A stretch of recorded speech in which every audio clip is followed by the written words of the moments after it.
팬 여러분 안녕하십니까. K리그1 12라운드가 종료되었고 이제 이틀에서 하루 정도를 휴식한 이후에 13라운드가 다시 시작하게 됐습니다. 그러면서 13라운드 프리뷰 시작해 보도록 하겠습니다. 먼저 12라운드 결과 확인해 보고 가보도록 하겠습니다. 첫 번째 경기 김천 상무와 대구 FC의 경기였습니다. 5월 14일 4시 반에 이뤄졌던 경기고요. 전반 22분 유인수 선수가 선취골을 넣으면서 김천 상무가 굉장히 오랜 기간 승리를 좀 가져가는 듯 했지만 대구 FC의 세징야 선수가 마지막에 극장골을 집어넣으면서 동점으로 경기가 종료됐습니다. 세징야 선수가 개인적인 MVP입니다. 다음 경기는 울산현대와 인천유나이티드의 경기였습니다. 전반 7분과 11분 각각 무거서 선수와 이용재 선수가 선취골을 넣은 인천유나이티드가 57분까지는 앞서 나갔습니다만 57분 아마노 그리고 70분에 레오나르도 선수의 골이 터지면서 2대2 동점으로 경기가 종료됐습니다. 개인적으로 본 MVP 좋은 선방 보여줬던 이태희 선수입니다.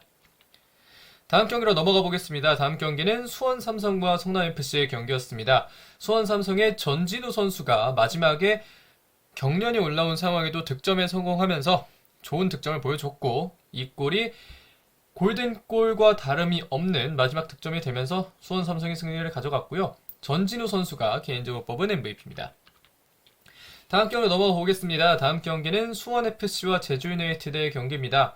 전반 30분 김호규 선수가 자책골을 넣으면서 수원 FC가 먼저 앞서 나갔지만 이후에 주민규, 김주공, 이창민이 약 20분 만에 3골을 집어넣으면서 3대1 제주 유나이티드가 역전승을 가져가게 됐습니다. 경기의 흐름을 바꾼 김주공 선수가 개인적인 MVP입니다. 다음 경기 넘어가 보겠습니다. 다음 경기는 전북현대와 강원FC의 경기입니다. 후반 84분 김대원 선수가 선취골을 넣으면서 강원FC가 극장 승리를 가져가나 싶었지만 이후에 바로우 선수의 동점골로 전북현대가 1대1 무승부를 가져갔습니다. 개인적인 MVP는 선취골을 집어넣었던 김대원 선수입니다. 자, 마지막 경기입니다. 마지막 경기는 FC서울과 포항스틸러스의 경기였습니다. 시종일관 백중세의 움직임을 보여주었던 FC서울과 포항스틸러스지만 결국에는 나상호 선수가 78분 좋은 집중력 보여주면서 득점에 성공했고 나상호 선수가 MVP로 선정됐습니다. 승부치 확인해 보겠습니다. 이번에 맞은 건 딱 한 경기인데요. 수원FC와 제주유나이티드의 경기, 제주유나이티드의 승리를 예측을 했고 그 경기는 맞았습니다. 다음 경기는 다 맞지는 못했는데 다 한 끗 차이로 조금 바뀌게 돼서 아쉽긴 합니다만 뭐 이걸 보고 뭐 어디에 돈을 걸거나 하는 사람은 없을 것 같으니까요. 그대로 가보도록 하겠습니다. 자, 그러면 13라운드 첫 번째 경기 13라운드 첫 번째 경기는 수원 삼성과 김천 상무의 경기입니다. 수원 삼성의 현재 순위는 9위, 김천 상무의 현재 순위는 7위인데요. 이번 시즌 유일하게 2번 만난 팀들입니다. 두 경기 모두 무승부였고요. 지난 경기 FA컵 페널티 슛아웃 승부차기 끝에 수원 삼성이 승리를 가져갔지만 정규 시간 그리고 연장전까지는 1대1 무승부였습니다. 승부차기 승리는 승리로 기록되기보다는 무승부로 기록된다는 점을 다들 알고 계시기 때문에 그 점은 여기서까지만 언급을 하고 가겠고요. 관전 포인트 보겠습니다. 먼저 수원 삼성입니다. 수원 삼성 전진우의 투지 이제는 빛날까? 전진우 선수가 그동안 그렇게 폼이 많이 올라온 모습은 아니었고 그러면서 예년의 기대들보다는 확실히 성장하지 못했다라는 생각이 들었는데 전진우 선수가 지난 성남FC와의 경기 굉장히 좋은 득점을 만들어냈습니다. 그러면서 전진우 선수가 이제 다시 한번 빛날 수 있을지에 대한 생각을 또 안 해볼 수가 없게 됐는데요. 과연 전진우 선수가 이 경기에서는 또 어떤 모습 보여줄지 궁금해집니다. 홈에서의 연속된 승리 역시 분명 긍정적입니다. 울산 현대 그리고 성남FC를 상대로 승리를 가져간 수원 삼성인데요. 이번 경기 역시 홈 경기이고 홈에서 3연승을 가져갈 수 있을지를 수원 삼성의 이병근 감독이 열심히 준비하고 있을 것 같습니다. 다만 어려운 점은 역시 고승범이라고 있을 수 있을 텐데 고승범 선수는 수원 삼성을 너무나 잘 알고 있기 때문에 이 점을 잘 막아줘야 하지 않을까라는 생각을 하게 됩니다. 김천 상무는 체제를 갖춰가고 있습니다. 백스리 시스템이 점점 더 맞아 들어가고 있는데 막판 집중력이 계속해서 아쉽고 그렇게 실점을 하게 됐지만 다양한 공격 루트가 발생하면서 조규성만 무게감을 가져가지는 않아도 된다는 점이 그나마 김천 상무에서 찾을 수 있는 긍정적인 포인트가 되지 않을까 싶습니다. 그러면 예상 라인업으로 넘어가 보도록 하겠습니다. 먼저 수원 삼성입니다. 양현모 골키퍼, 백부에는 이기재, 불트리스, 민상기, 장호익. 중앙 3미들에는 김상준, 사리치, 정승원, 윙에는 전진우와 류승우, 톱에는 오현규가 서도록 하겠습니다. 뭐 아무래도 볼란치 자리에 설 수 있는 선수 중에는 유재호 혹은 김상준인데 김상준 선수의 안정감이 그나마 조금 더 높다라고 생각을 하는 입장이고요. 불트위스 민상기 조합, 뭐 두 선수 모두 왼발을 주로 사용하는 센터백 조합이라서 빌드업 과정에서 우측의 빌드업이 조금은 어려울 수 있지만 뭐 민상기 선수는 많은 경험을 가지고 있는 베테랑이자 주장 선수이기 때문에 그런 점 역시 어느 정도는 상쇄를 하면서 갈 수 있는 수원 삼성이 되지 않을까 싶고요. 백4에서 장호익 선수가 오른쪽 풀백으로 계속해서 나오고 있는데 과연 김태환 선수의 위치는 어느 쪽으로 잡게 될지 이 점도 이병근 감독이 계속해서 생각해야 되는 지점이 아닐까 싶고 만약에 쓰기가 어렵다면 내년에는 김천에 가보는 것도 나쁘지 않겠다라는 생각이 들기도 합니다. 사리치와 정승원은 계속해서 플레이메이킹과 활동량을 각각 보여주고 있기 때문에 수원 삼성의 미들진은 상당히 강력하다고 볼 수 있겠고요. 오현규 선수의 폼은 조금 더 올라와 주면 더 좋지 않을까 싶습니다. 다음은 김천입니다. 구성윤 골키퍼, 백스레는 송주훈, 정승현, 박지수, 윙백에는 유인수와 강윤성, 중원에는 이영재와 권혁규, 이선에는 고승범과 권창훈, 톱에는 조규성입니다. 권창훈은 어느 정도 아껴가면서 지난 경기를 넘어갔기 때문에 이번 경기에는 권창훈 선수가 좀 출전을 하지 않을까 싶고요. 권창훈 선수는 계속해서 폼을 올려줘야 한다라는 이야기를 하지만 아직까지 올라오지 않았다는 점이 김천에게는 아쉬운 점이 될 수 있을 것 같습니다. 다만 고승범 선수가 수원을 잘 알고 있다는 점은 앞에서 말했듯 상당히 중요한 요소가 될 것 같고 송주훈 선수가 유인수 선수가 조금 더 많이 올라갔을 때 왼쪽 공간까지 커버를 해주는 움직임은 백스리 체제에서 한 명의 선수가 좀 더 많은 공간을 차지해줬을 때, 한 명의 스토퍼가 차지해줬을 때 양쪽 풀백 중에 한 자리는 무조건 자유로워질 수 있다는 점이 분명히 김천 상무가 가져갈 수 있는 장점이 될 수 있고 그만큼 송준 내지는 다른 선수들이 나온다고 하더라도 이런 점을 잘 수행해 준다면 유인수 선수의 최근 올라오고 있는 공격력을 조금 더 잘 사용할 수 있지 않을까 싶습니다. 김천 상무 라인업에서는 그 이상의 특이사항은 딱히 찾긴 좀 그렇고요. 키플레이어 보겠습니다. 먼저 수원 삼성은 전진우입니다. 이제부터 증명은 전진우의 몫입니다. 그렇기 때문에 신뢰에 부응을 해줘야 하겠고요. 김천에는 아무래도 고승범입니다. 원소속팀을 상대로 보여줘야 하고 잘 아는 선수인 만큼 김천 상무의 고승범이 수원 삼성을 잘 뚫어줘야 하지 않을까 싶습니다. 자, 그러면 수원 삼성과 김천 상무의 경기는 여기까지 보도록 하겠습니다. 다음 경기는 인천 유나이티드와 대구 FC의 경기입니다. 인천 유나이티드의 현재 순위는 3위, 대구 FC의 현재 순위는 8위고요. 지난 라운드에는 인천이 2대1로 승리를 가져갔습니다. 한 명이 적은 상태에서도 승리를 가져갔고 그 경기의 결승골은 역시 무고사였습니다. 그럼 관전 포인트 보겠습니다. 먼저 인천 유나이티드입니다. 포메이션 변경은 지속적으로 봐야지 않을까 싶습니다. 사실 이용재 선수를 데려오면서 얻을 수 있는 장점은 인천이 그대로 투톱을 사용할 수 있다는 것이었는데 아길라르와 이명주를 공존시키는 과정에서 3-4-2-1로 변화가 됐고 그러면서 이용재 선수의 활용 방안이 마땅히 잘 나오진 않았는데 다시 한번 김도혁을 중원으로 돌리면서 아길라르가 안 좋을 때에는 3-5-2 정도 시스템을 사용할 수 있다는 점은 계속적으로 또 조성원 감독이 주기적인 변화를 가져갈 수 있는 포인트가 되지 않을까 싶고요. 다만 베테랑들이 너무 많다 보니 후반의 집중력 문제는 조금씩 두드러지는 모습입니다. 울산현대와의 경기에서 57분과 70분에 있었던 실점들은 그것에 대한 반증이 아닐까 싶고요. 다만 끝까지 어떻게든 부딪히는 수비는 굉장히 칭찬할 만했던 수비가 아닐까 싶습니다.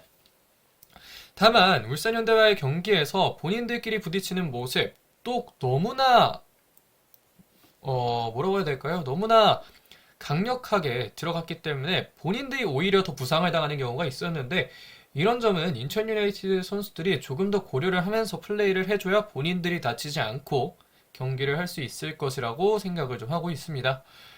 반면 대구 FC는 후반 집중력이 오히려 좀 더 좋아졌습니다. 그런 점이 김천 상무의 경기에서 나타났고 그러면서 세지간 선수가 득점까지 만들어냈고요.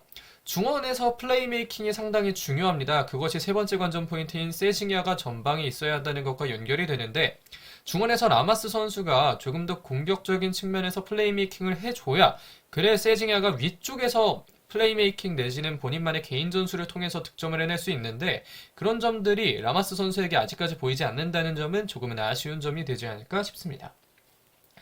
자, 그러면 예상 라인업 보도록 하겠습니다. 예상 라인업 먼저 인천 유나이티드입니다. 김동원 골키퍼, 백스리에는 델브리지, 김동민, 오반석, 윙에는 민경현과 오재석, 중원에는 이명주와 여름, 그리고 위에는 김도혁, 아길라르, 무고사입니다. 다만 지난 경기에서의 부상자들의 결과가 얼마나 올라왔는지를 모르겠고 오재석 선수는 나올 수 있을지 없을지 모르겠고 사실 인천 유나이티드는 포메이션이 변경되면서 나올 수 있는 선수들의 몇몇 역시 조금은 변화가 생기고 있는데 인천 라인업의 변화는 지금은 이대로 가지만 경기를 몇 경기 지켜보면서 변화를 가져가야겠다 싶으면 변화를 가져가 보도록 하겠습니다. 그러면서 인천 유나이티드 팬분들이 가지고 계신 의견이 있다면 언제든지 댓글을 조금 달아줬으면 좋겠고요. 반면 대구FC는 오승훈 키퍼, 백스리에 김진혁, 홍정훈, 정태욱, 윙백에는 홍철과 황재원, 중원에는 라마스 이진용, 술톱에는 세징야, 고재현, 제카입니다. 대구FC 라인업은 여기서 크게 변화를 가져갈 부분은 별로 없어 보이고요. 이태희 선수가 출전하지 않고 있기 때문에 황재원 선수가 오른쪽 측면에서 좋은 모습 보여줄 것으로 보이고 이외에는 딱히 변화를 많이 가져가지는 않을 것으로 보입니다. 자, 그러면 키플레이어 보도록 하겠습니다. 먼저 인천 유나이티드는 무고사입니다. 결국은 무고사, 인천에는 무고사가 있기 때문에 인천이 지금까지 와 있고 무고사 선수가 앞으로도 잘 해줘야 이 위치에 그대로 있을 것으로 보이고요. 대구의 경우 앞에서 말씀드렸던 대로 라마스가 중요합니다. 세징야는 전방에 둬야 하고 그렇게 하기 위해서는 볼이 세징야에게 지속적으로 배급이 잘 돼야 되는데 세징야가 내려와서 bom을 받지 않으려면 라마스가 중원에서 풀어줘야 하는 점이 분명 존재하기 때문에 라마스가 이런 점을 잘 만들어줘서 대구FC 공격 전개를 잘 할 수 있도록 하는 것이 좋은 포인트가 될 수 있지 않을까 싶습니다. 자, 그러면 인천 유나이티드와 대구FC의 경기 프리뷰는 이 정도까지 해보도록 하겠습니다. 자, 다음 경기로 넘어가 보겠습니다. 다음 경기는 울산현대와 제주유나이티드의 경기입니다. 울산현대의 현재 순위는 1위, 제주유나이티드 현재 순위는 2위고요. 지난 라운드 울산현대와 제주유나이티드의 맞대결에서는 울산현대가 수적 열세 있었음에도 불구하고 엄원상 선수가 후반에 역전골 집어넣 역전골? 왜냐면 이제 동점에서 전설 바꾸는 골이니까요. 어쨌든 골을 집어넣으면서 엄원상 선수가 득점에 성공하면서 울산현대가 2대1 승리를 가져왔었습니다. 자, 그러면 관전 포인트 보면서 말씀을 더 드려보도록 하겠습니다. 울산현대 수비진이 좀 아쉽습니다. 원두지 선수가 센터백 파트너로 서게 되면서 원두지 선수의 원래 포지션이 아니기 때문에 몇 가지 실수가 좀 더 많이 나오고 있는데 그렇기 때문에 부상자 복귀는 좀 필수적인 요소가 되지 않을까 싶습니다. 제주의 공격은 더 강하고 그렇기 때문에 수비진들이 조금 더 집중을 좀 더 많이 해줘야 하는 경기가 되지 않을까 싶고요. 원두재 선수 역시 본인의 주 포지션은 아니지만 조금씩은 수비력을 올려줘야 하는 그런 타이밍이 되지 않을까 싶습니다. 그리고 마무리가 조금 더 정확해져야 할 필요도 있어 보이는데요. 사실 지난 인천 유나이티드와의 경기 2대2로 따라잡긴 했지만 세 번째 골이 충분히 터질 수 있는 환경에 있었던 울산현대입니다. 그러나 마무리가 정확하지 못하면서 결국에는 울산현대가 무승부라는 결과를 가져가게 됐는데 울산현대가 마무리를 조금 더 정확하게 한다면 그렇다면 1위 자리를 계속해서 유지할 수 있는 그런 결과를 만들어낼 수 있지 않을까 싶습니다. 반면 제주유나이티드는 김호규 선수가 지난 경기에서 경고를 받으면서 경고 누적 공백을 맞게 됐는데요. 과연 제주유나이티드는 그 점을 어떻게 메울지도 조금은 궁금해지고요. 그러나 지난 역전승은 분위기에 분명 도움이 될 것으로 보입니다. 한 골 차에서 바로 3골을 20분 동안 넣으면서 제주유나이티드가 분위기를 올렸기 때문에 확실히 제주유나이티드의 분위기는 좀 올라왔을 것으로 보이고 김주공 선수의 폼이 올라오면서 제주유나이티드는 링 선수나 제르소가 약간의 부진을 겪는다고 해도 충분히 좀 대응할 만한 자원이 발생했다는 것도 제주유나이티드에 있어서는 굉장히 긍정적인 요소가 될 수 있을 것으로 보입니다. 그러면 예상 라인업 보면서 좀 말씀을 드리도록 하겠습니다. 먼저 울산현대입니다. 조현우 골키퍼, 백포에는 서령우, 김영권, 원두재, 김태환, 중원에는 박영우, 이규성, 아마노, 윙에는 박후어, 엄원상, 톱에는 레오나르도입니다. 지금까지 나왔던 그 포지션대로 나올 것으로 보이고요. 이 경기 이후 일주일 휴식을 갖게 되는데 그때는 임종훈 선수가 김영건 선수의 파트너로 나오고 박용호 선수 자리에 원두재 선수가 그대로 들어갈 수 있지 않을까 싶습니다. 나머지 자리는 그대로 유지가 되는 것으로 생각을 하셔도 될 것 같고요. 레오나르도 선수의 폼도 점차 좀 더 올라와 줘야 하는 그런 울산이 되도록 하겠습니다.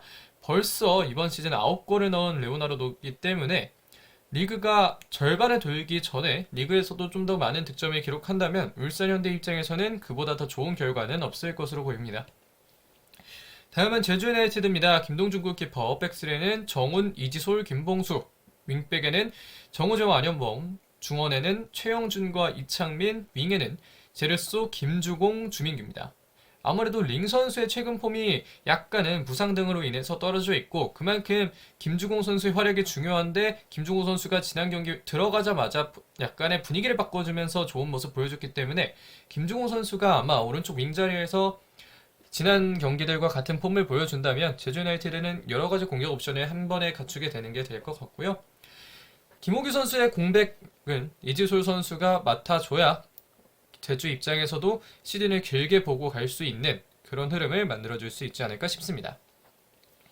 자, 그러면 키플레이어를 보도록 하겠습니다. 키플레이어, 울산현대는 아무래도 원두재 선수가 될 것 같습니다. 원 포지션을 벗어나서 해줘야 하는 역할이 있게 됐는데 아무래도 부주장의 위치에 있다 보니 원두재 선수가 본인의 위치는 아니지만 그럼에도 보여줘야 하는, 해줘야 하는 역할이 분명히 있고요. 어려워도 어려운 자리라도 원두재 선수라면 그런 점을 조금 더 잘 해주면 좋겠다라는 마음을 좀 더 드러내 보도록 하겠습니다. 반면 제주 유나이티드는 김주공 선수인데요. 제주의 새로운 게임 체인저가 됐습니다. 그렇기 때문에 이번 경기에서도 좋은 모습 보여준다면 주전급 선수로 도약할 여지는 충분하다. 링 선수가 오히려 조커의 역할을 하게 만드는 김주공 선수가 안정적인 플레이를 펼쳐준다면 제주 유나이티드 입장에서는 그만큼 좋은 일이 또 없지 않을까라는 생각을 하게 됩니다. 자, 그러면 울산현대와 제주 유나이티드의 경기 프리뷰는 이 정도까지 하도록 하겠습니다. 다음 경기는 포항 스틸러스와 전북현대의 경기입니다. 지난 경기에서는 포항 스틸러스의 정재희 선수가 골을 집어 넣으면서 포항 스틸러스가 승리를 가져갔고요. 포항 스틸러스의 현재 순위는 4위, 전북현대 현재 순위는 5위가 되겠습니다. 자, 그럼 관전 포인트 보도록 하겠습니다. 먼저 포항 스틸러스입니다. 그랜트와 신진호 선수의 복귀는 언제쯤 이뤄질지가 궁금해집니다. 최근 경기들, 그랜트가 빠진 최근 경기들과 바로 지난 앱스월과의 경기에서 신진호 선수가 빠진 것, 그리고 그랜트 선수가 빠진 것이 정말 잘 보였던 포항 스틸러스인데 수비 상황에서의 집중력도 끝까지 가져가야 됩니다. 사실 지난 경기 나상호 선수에게 실점한 것은 수비 집중력이 끝까지 있지 못했기 때문에 실점을 했다고도 볼 수 있겠고 나상호 선수, 적어도 나상호 선수보다는 집중력이 높지 못했기 때문에 포항 스틸러스가 실점을 한 것이기 때문에 포항 스틸러스는 이 점에서 한 명의 선수가 물론 신진호 선수라는 주장이 없지만 그 자리를 대체해줄 만한 선수들이 모두 집중력을 가져갈 수 있도록 끝까지 집중을 가져갈 수 있도록 많은 도움을 줘야 되는데 그런 점을 포항 스틸러스가 생각을 하면서 플레이를 해줘야 되지 않을까 싶고 그런 측면에서 왜 졌는지를 알고 그 점을 잘 대처를 해나가야 되지 않을까 싶습니다. 다만 포항 스틸러스의 김기동 감독은 전북 현대를 상대로 한 맞춤 전술은 정말 잘 가져오기 때문에 그런 점에서 포항 스틸러스는 역시 기대할 바가 좀 있다고 보고요. 반면 전북 현대는 늘 실점을 해야 정신을 차린다는 문제가 있습니다. 사실 처음부터 정신을 차리고 잘 플레이를 하면 전북 현대라는 팀은 충분히 좋은 선수들이 많기 때문에 더 좋은 결과를 가져갈 수 있지만 실점을 하면 정신을 차리는 팀이라서 적어도 아직까지는 실점을 해야 정신을 차리는 팀이라서 그다지 좋은 결과를 내지는 못하고 있다고 볼 수 있겠습니다. 다만 이러한 동기부여는 적어도 감독만의 문제라기보다는 선수들 자체에서도 약간의 문제가 있다는 판단이 드는데 물론 감독 문제도 있지만 과연 동기가 없어 보이는 것 또한 감독만의 문제라고는 볼 수 없다라는 생각을 좀 하고 있고 홍정호 없는 센터백 특히 최보경과 구자룡 조합은 특히 조금 더 문제가 되는 센터백 조합이 아닐까 싶습니다. 그러면 예상 라인업을 또 보면서 말씀을 드려보도록 하겠습니다. 양팀 다 비슷하게 가져갑니다. 포항 스틸러스는 윤평국 키퍼, 백포에 심상민, 박승욱, 박찬용, 김용환, 중원에는 이수빈, 신광훈, 고영준, 윙에는 임상혁과 이광혁, 톱에는 제로톱 이승모입니다. 아무래도 모세스 선수의 폼이 그렇게 잘 올라와 있지 않고 그렇다고 이호재를 선발로 쓰기에는 부족한 점이 있다고 판단한 김기동 감독이기 때문에 이승모 선수가 제로톱에 서지 않을까 싶고 나머지 자리는 그랜트 선수가 돌아오지 않는 한 이대로 가면 그랜트 선수가 돌아온다면 그랜트, 박찬용, 오른쪽에 박승욱, 중원에 신광훈, 신진호 내지는 신광훈, 이수빈 여러 가지 조합이 가능하겠지만 뭐 지금은 그랜트가 없고 신진호가 없다는 가정하에는 이렇게 나올 수밖에 없을 것 같습니다. 반대로 전북현대는 송범근 키퍼, 백포에 김문환, 구자룡, 최보경, 이용, 중원에는 백승호, 김진규, 이승기, 윙어에는 바로우와 한교원, 톱에는 일류첸코 내지는 구스타보입니다.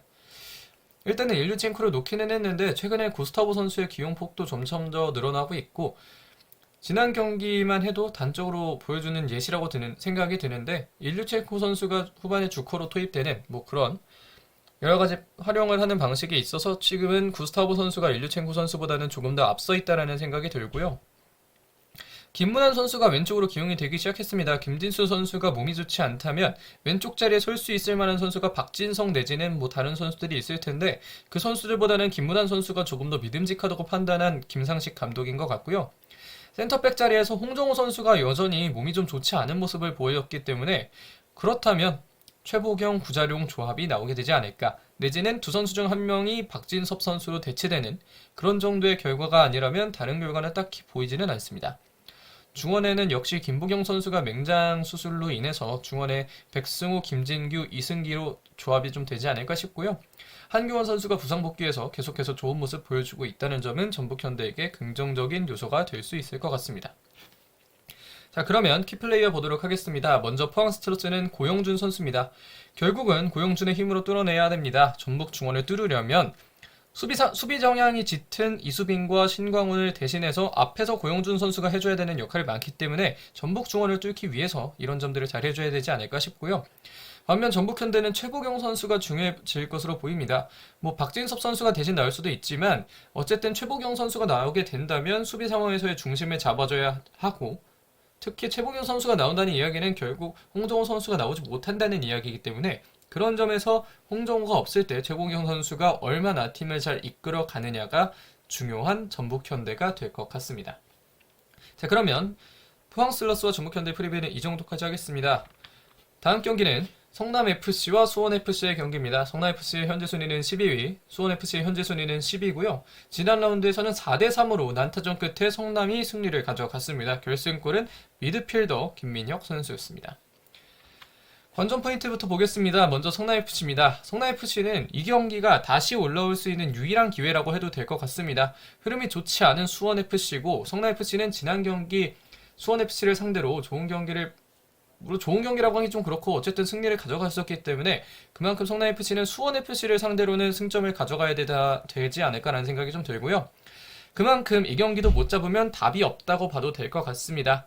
다만 백포 전환은 그래도 조금 유의미한 결과를 가져오고 있는데 경기력은 계속해서 나쁘지 않다는 점을 생각해보면 백포를 통해서 승리를 좀 가져가다 보면 성남FC 선수들이나 김남희 감독이 어느 정도 자신감을 가져가면서 경기를 이끌어갈 수 있지 않을까 싶고요. 반면에 수원FC는 수비 집중력이 너무나 떨어지고 있습니다. 지난 경기에서 단적으로 보였던 예시인데 20분 만에 3실점을 했다는 건 20분 동안 수비 집중력은 최악이었다라고 생각을 해도 되는 그런 점이라고 생각이 좀 들고 공격만 잘한다고 답이 생기지 않기 때문에 수비 집중력이 조금 더 많이 필요한 수원FC가 될 것 같습니다. 성남만큼 경기력이 잘 안 풀리고 있는데 처음에 득점하고 그 다음에 잠그려고 했을 때 잠그는 게 잘 되지 않으면 그 전략을 바꿔보는 것도 나쁘지 않다. 오히려 수비진의 지금 뭐 수원FC의 백스리 뭐 잭슨, 곽윤호, 김건웅이든 김동우, 곽윤호, 뭐 김건웅이든 어떻게 나오든 안 된다면 어떻게든 뭐 다른 방법을 찾아가는 게 더 좋다는 생각이 좀 들고요. 어떻게 풀어갈지는 어떻게든 전적으로 김동균 감독에게 달려 있습니다. 그럼 예상 라인업 보도록 하겠습니다. 먼저 성남입니다. 골키퍼는 당연히 김영광 선수고요. 백포에는 최재묵, 강혜빈, 권한규, 이시영, 위쪽에는 전성수, 이재원, 권순형, 팔라시오스, 투톱에는 뮬리치와 이종호입니다. 사실 이 조합으로 그대로 나온 적은 딱히 없는데요. 그래도 가장 좋은 건 전성수 선수가 왼쪽에서 충분히 뭐 해줄 수 있는 게 있고 전성수 선수는 톱으로 나올 정도로 득점력도 갖추고 있는 선수이기 때문에 팔라시오스와 전성수가 양쪽 윙에서 활약을 해준다면 충분히 성남FC의 공격도 날카로울 것으로 보이고 다만 이제 센터백 조합을 강의빈, 권한규로 가느냐 아니면 김민혁, 권한규로 가면서 백포의 가운데를 조금 더 단단하게 가져가느냐는 뭐 성남FC 김남일 감독의 선택에 달려있지 않을까 싶습니다. 투톱은 뮬리치와 이종호가 그대로 나와주면서 구성을 해주면 조금 더 좋지 않을까 싶고요. 그러면 수원FC는 유영 키퍼, 백스리에 김동우, 김건웅, 곽윤호, 윙백에는 박민규와 정동호, 중원에는 박주호, 이승우, 니실라, 투톱에는 라스와 김승준입니다. 라스 김승준 듀오는 계속해서 최근에 나오고 있고, 이승우 선수는 가운데에서 프리롤, 물론 가끔씩 이승우 선수가 톱으로 올라가고 중원에서 다른 선수가 풀어주는 경우도 있지만, 최근에는 이승우 선수가 프리롤을 맡고 라스와 김승준 빅앤스몰로 가는 게 조금 더 나아 보인다는 생각이 좀 들고요. 박주호 선수가 경고 누적에서 복귀를 하기 때문에 박주호 선수가 중심을 잘 잡아줘야 지난 제주전과 같은 우르르 실점하는 게 나오지 않을 것으로 보입니다. 자, 그러면 키플레이어 보도록 하겠습니다. 키플레이어 성남FC는 이종호 선수입니다.